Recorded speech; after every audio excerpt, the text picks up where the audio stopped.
This is the West Virginia Soccer Association Beyond the Pitch podcast on the WVSA Digital Network. From the Sport Pens International Studios in Charleston, West Virginia, here's your host, Marcus Cole. Welcome to the podcast. We have another great show. Before we welcome our guests, I want to remind you to like, subscribe, and share our program. This helps us get the word out to others and let them know that we're providing valuable information designed for soccer players, coaches, referees, and parents. And actually, we're going to probably be hitting on all of those people today as we welcome back to the program Jenny Rearick, communication coach, fit to speak. Jenny, welcome back to the program. Thanks for having me back, Marcus. Always fun talking to you. We're excited to have you on because today it's all about feedback. From a parent perspective, from a coaching perspective, even from a peer-to-peer feedback.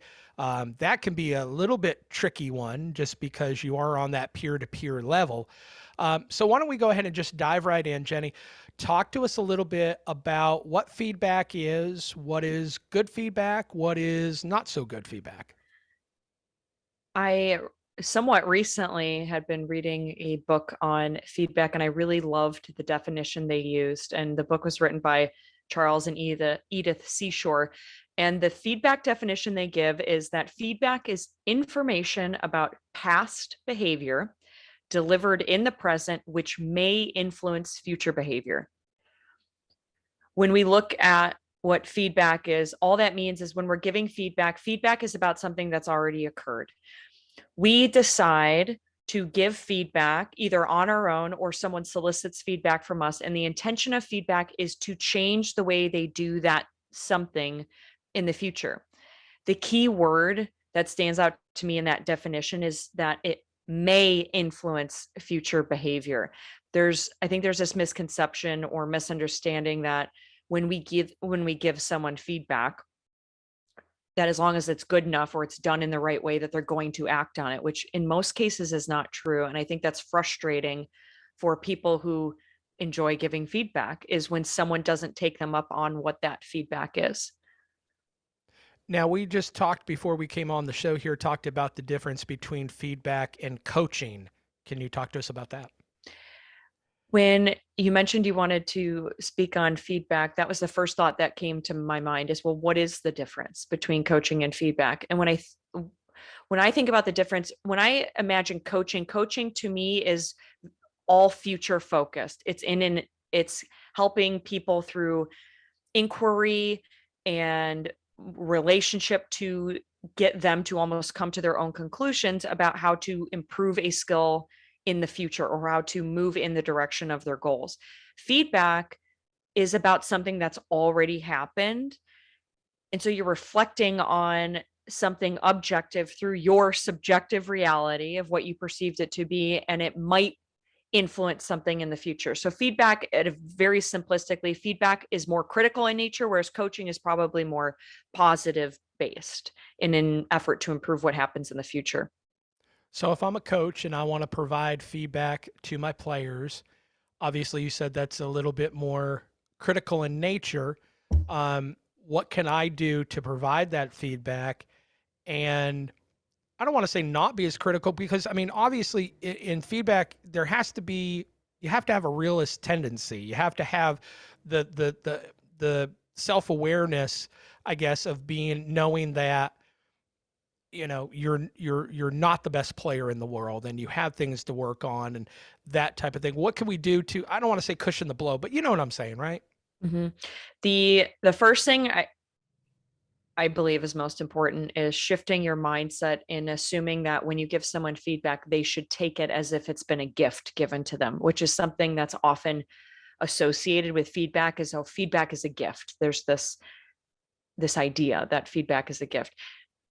For most people, that's not true. Most people, even if they say they're open to feedback doesn't usually feel like a gift. And it's not to say we shouldn't give feedback, but it is to say that manage your expectations and assume that when this person hears the feedback, there's going to be a part of them that's going to feel a little personally attacked, and that's natural. And you should be prepared for that, because if you're prepared for that, then you can both validate and respond to their emotions, as well as then move into helping them apply the feedback that you're giving them. A couple of things that I would encourage anybody who's giving feedback to keep in mind is number one, feedback always needs to be concrete and specific. What that means is if I'm going to give you feedback, I need to tell you, here's what I observed objectively about your behavior, something you said, how you did this thing in the game, or how you executed this play or tactic, and the specifics around it, instead of just saying you always do this, or last week and I put this blanket judgment on it. It needs to be concrete and specific, because people need to be able to look back and remember themselves in that moment in order to connect with the feedback personally. The second thing, feedback needs to be timely.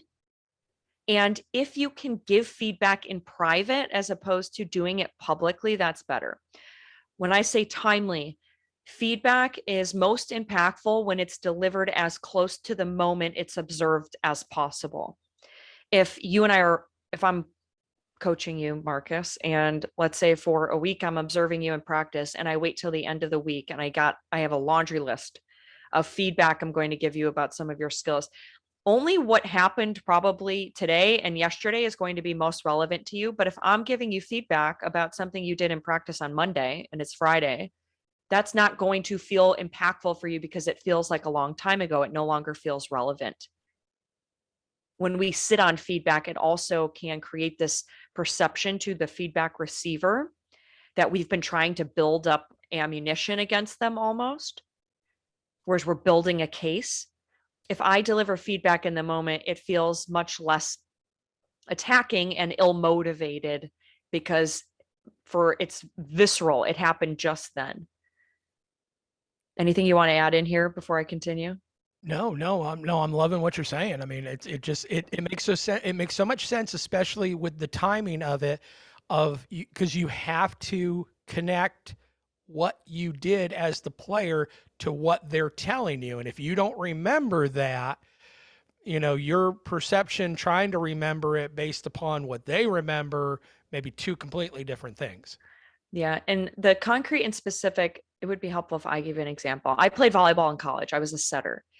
If something that setters often have to do is square their hips to where they want to set the ball.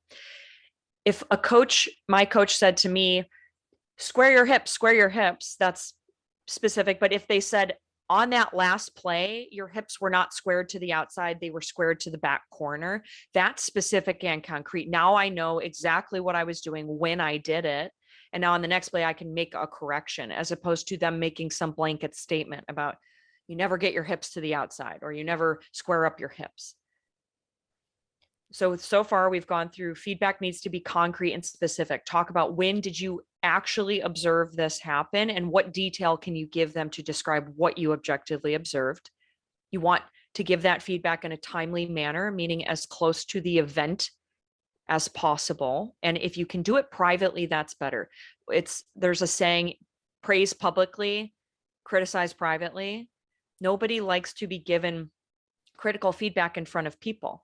Now, there are times when you can't necessarily help this if you're in a team environment and you're giving feedback in front of the group, but you do want to be mindful of you're criticizing someone in front of their peers, and depending on that person's self-esteem, that could cause more harm than good. Whereas if it's crucial that you deliver it in the moment for whatever reason that might be, fine. But in most cases, you can wait until you find a moment to do it privately with this person, even if it means pulling them outside of the huddle and having a one-on-one conversation with them. The third characteristic is your feedback should be observed and not inferred. Observed means I'm not putting my judgment on it. Let's imagine you were late to practice. And an observed piece of feedback would be, Marcus, you were 10 minutes late to practice today. An inferred piece of feedback would be, Marcus, it's obvious you don't care about this team. And I've heard that. Yeah. And we can't do that because all we're doing is we're putting our subjective judgment on someone's behavior, but we have no idea why or why not? They did a certain thing. It would be better for me to say, Marcus, you were 10 minutes late to practice today. Talk me through why that happened. What's going on? What prevented you from getting here on time? Now I'm gathering information and I can begin to understand where the root of the issue is and offer you feedback that may actually influence your behavior. Whereas if you come to the field and I say, Marcus, you're 10 minutes late. Clearly you don't care about this team. Now it becomes an argument about how much you care about this team, which is subjective, and neither of us is going to win that argument. And it totally goes away from why you were late. Exactly. You're not solving the problem. You're not solving the problem. The fourth characteristic of giving good feedback is, as the feedback giver, you want to make sure that your feedback is what I call drawn in sand, not in stone, meaning there are times when we're going to give feedback and we're going to be wrong. And when we give that feedback, we are going to be given information that proves us wrong. We have to be prepared for that. And if our true objective is to simply help this person perform at a higher level or increase their competence in something, or even increase their self-confidence in something, I should be okay with being proven wrong, because it was never about being right in the first place. It was about giving them information to improve something for them. And Go you know, ahead. and it's funny because I think the one thing that maybe sometimes us coaches miss out on, and maybe some players miss that point too, is we're there to help, or we should be there to help. This is not an opportunity for, to have the last word or to be the authoritarian. Maybe you don't have that authoritarian position in your life somewhere, so this is where you can exert it on a bunch of 10-year-olds type thing. But, we should be there to help and to help these players, whatever their goals are. Right. Yeah, we should be connected to the outcome, not about being right. And then the final consideration or characteristic of great feedback is, when you give feedback, we need to remember that feedback is our perception of something that happened. We have to take ownership of our own feelings about what happened, our own experiences and our reactions, meaning my perception of your behavior is my perception of your behavior. That doesn't make it right.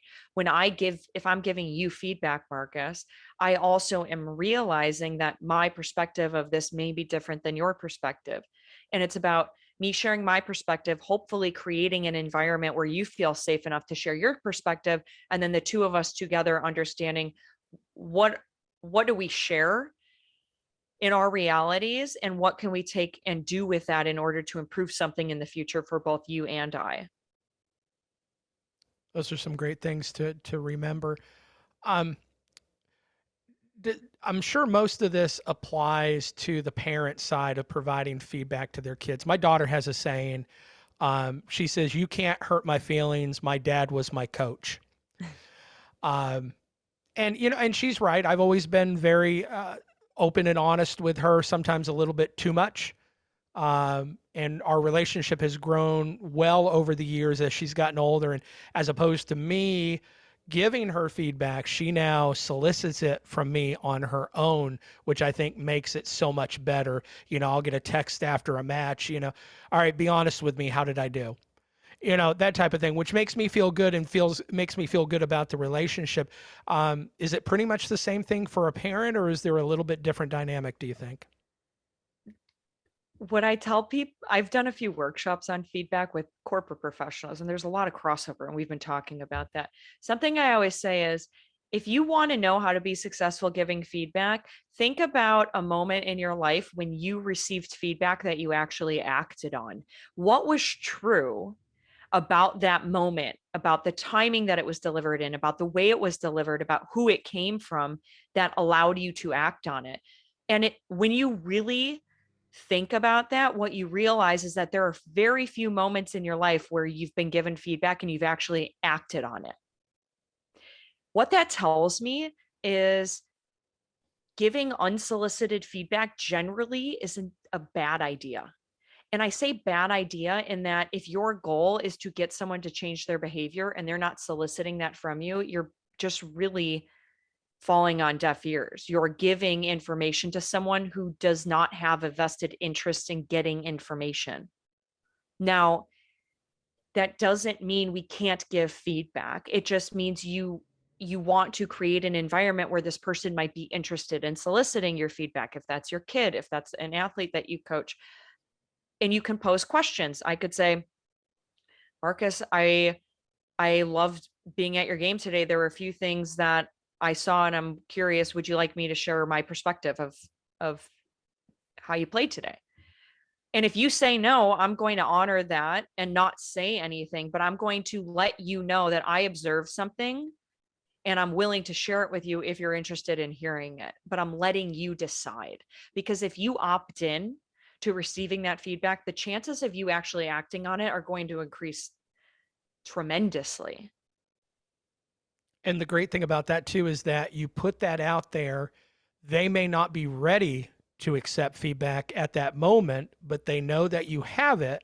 And then when they're ready, they can come to where, they can approach you.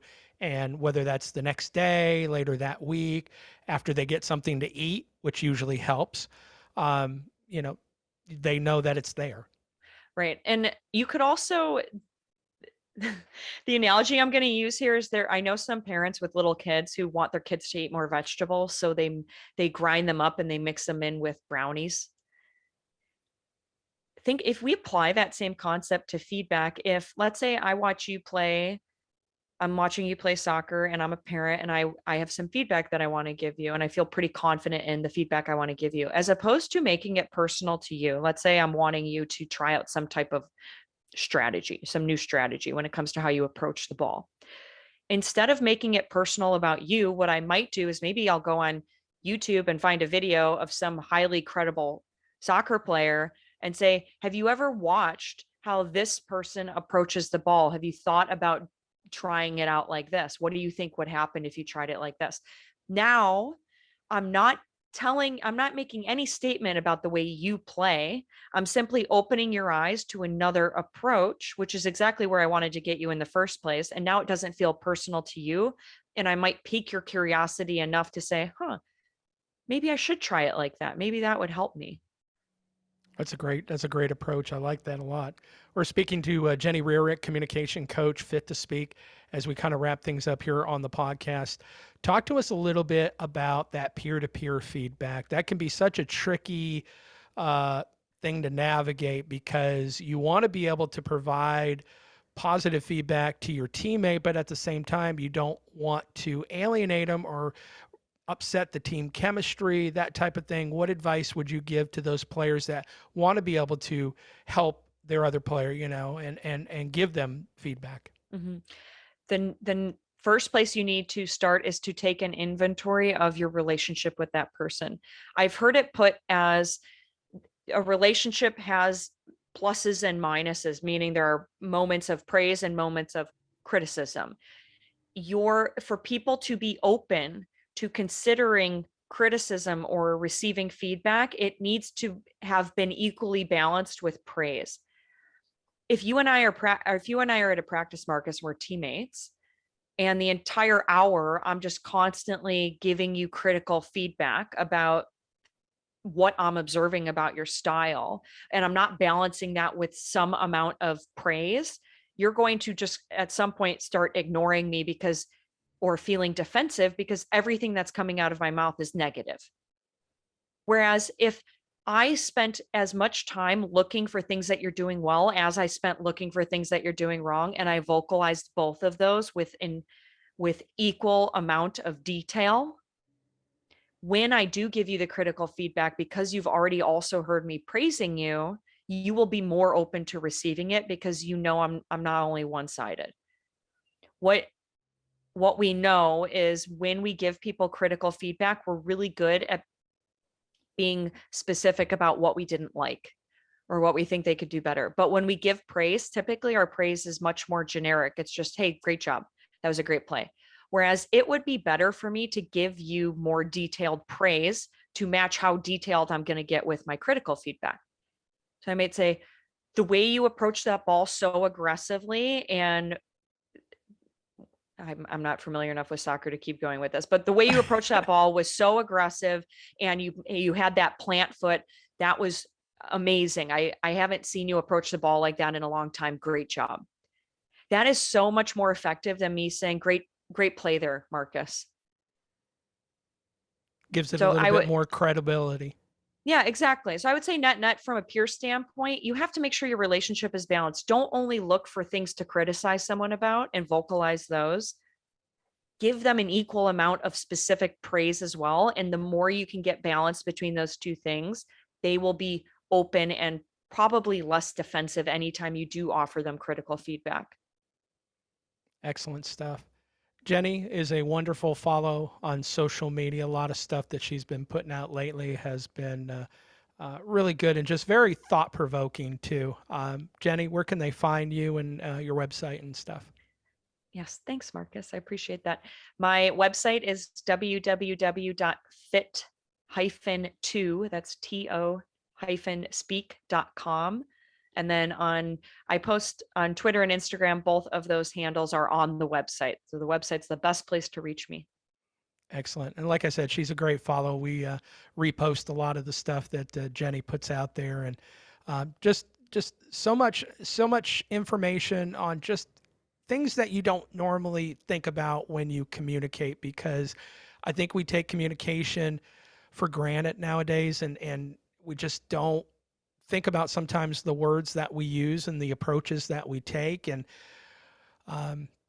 we just don't think about it enough, and just a little bit more careful thought. I mean, I'm not saying we got to watch every single word that we say, but just a little bit more careful thought. And you brought up a great word, mindfulness.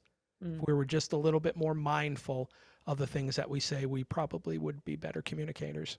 Yeah, I always tell people, before you speak, the best question you can ask yourself is, how might this person feel when I say this?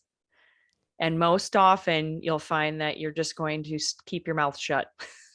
You're exactly right on that. I've done that so many times, and I'll start drafting an email, and then I look at it, I read it afterwards, and I go, delete.